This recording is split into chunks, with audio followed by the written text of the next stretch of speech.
This is the respiratory station for MRCP cases, and I'm Dr. Punekar, examiner for the station, and along with me I have Dr. Samira Suhail, who is the candidate. Hello. Hello.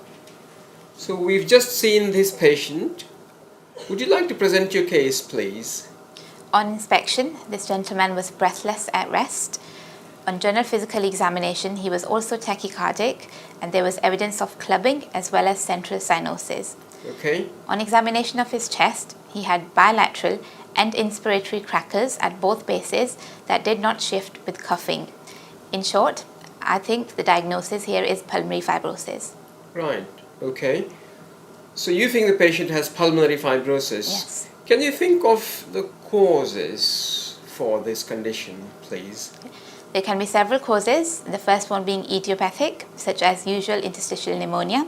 Okay. Pulmonary fibrosis can be associated with connective tissue diseases, such as rheumatoid arthritis, SLE, and ankylosing spondylitis. Okay. It may also be caused by occupational exposure to certain agents, for example, silicosis, asbestosis, or exposure to dust. Right. It may also be a result of drug toxicity, especially with amiodarone use. Right. Okay. Well, that's good. I'll just show you this X-ray. Would you like to just point out the main findings on this chest X-ray, Okay, please? sure. So on this X-ray, I can see bilateral extensive fibrotic changes in both lungs, which is in keeping with my diagnosis of pulmonary fibrosis. Okay, that's good. So, apart from a chest X-ray, can you think of any further investigations? How would you like to investigate your patient?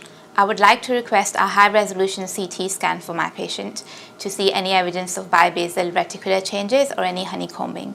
Okay. Any other investigations you'd like to think of? I would like to order some pulmonary function tests, and I would expect to see a restrictive pattern. What do you mean by restrictive pattern? Reduced forced vital capacity with a normal FEV1 over FVC ratio. Sorry, you mean you have a reduced FEV1 and a reduced FVC with a retained FEV1 by FVC ratio? Yes. Okay, good. What other defects might you see on pulmonary function tests? There should be a reduced diffusion capacity for carbon monoxide. Right, okay. Can you think of any other investigation? Say, for example, you have done a chest X-ray, a high-resolution CT scan, as well as pulmonary function tests. Can any other tests add to making your diagnosis? I would consider doing a lung biopsy. Right, okay. Say, for example, you have found no secondary causes or no associated conditions for your patient. How would you manage your patient?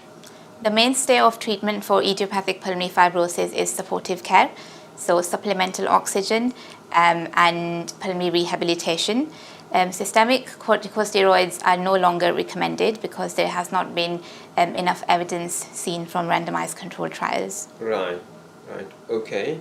So, can you think of, say, for example, your patient is not elderly and your patient wants to consider all sorts of possibilities. Can you think of any other possible referral for your patient? I would refer my patient for a possible lung transplant. Right.